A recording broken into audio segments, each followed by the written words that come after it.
Life is cruel. Life is tragic. We don't get what we want. Our loved ones die. We die. Nothing is forever. Flowers wither. Produce rots. Love fades.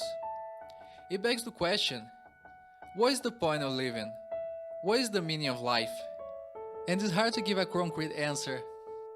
Such as many people, I find solace in art, a means we can all use to express ourselves, or to find company with people who are, or have been going through the same as we are now. Many artists are known for their work on sadness. Today, I'd like to present you with my favorite album of all time, which I believe is the perfect work on sadness ever made. Blood Flower is the 11th album of the English rock band The Cure. It was released in February 2nd, year 2000 in Japan, and later in the 14th of February in the UK and Europe, and the day after in the US. The Cure has been active since 1976, going through several lineups and releasing 14 studio albums.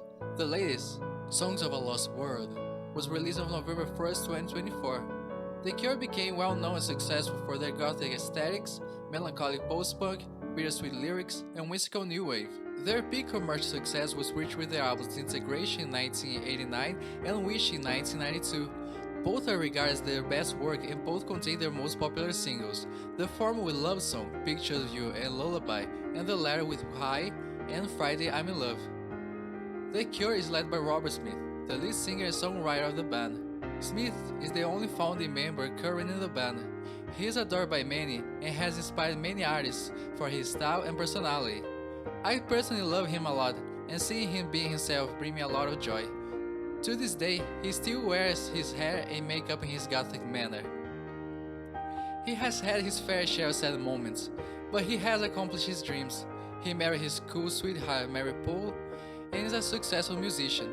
These last two facts I gave you add layers to what I'm going to say about Blood Flowers. Blood Flowers was released after The Cure's heyday, and is a either forgotten or heavily criticized album. The Cure had one album left in their record contracts, and their last two releases, the studio album Wild Mood Swings in 1996 and the compilation Galore in 1997, had a lackluster commercial response. Smith considered the end of the band was near, and thus he wanted to make an album that would reflect the serious sides of the band. Blood Flowers was written and recorded to be the third album of The Cure's trilogy. The other two albums of the trilogy are Pornography, 1982, with its gut-wrenching sounds and dark lyrics, and Disintegration with its nostalgic and melancholic atmosphere.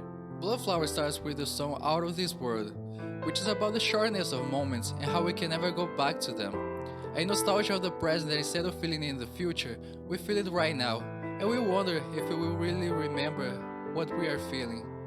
The day before I lost my grandmother, she said that she loved me, and at that moment I felt it would be the last time I would hear her words.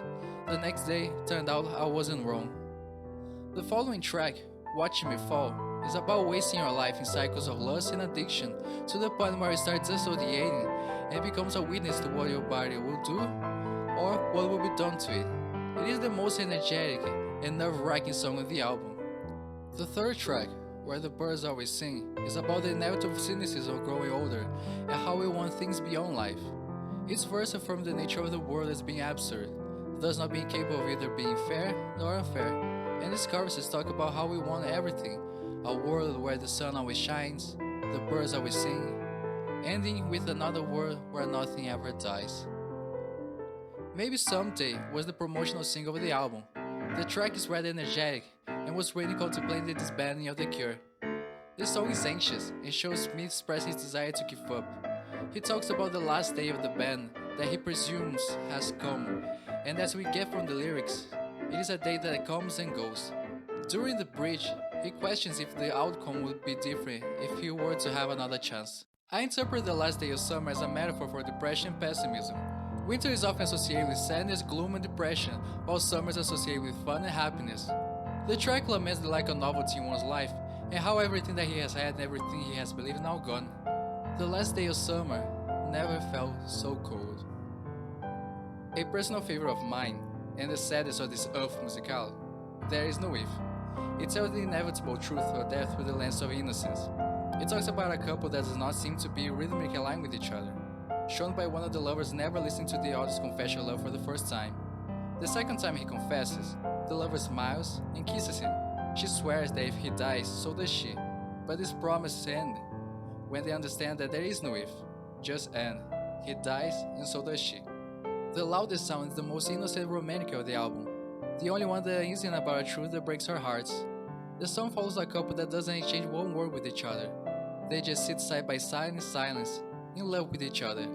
And to Robert Smith, the silence of this couple is the loudest sound he has ever heard. 39 is the second to last track.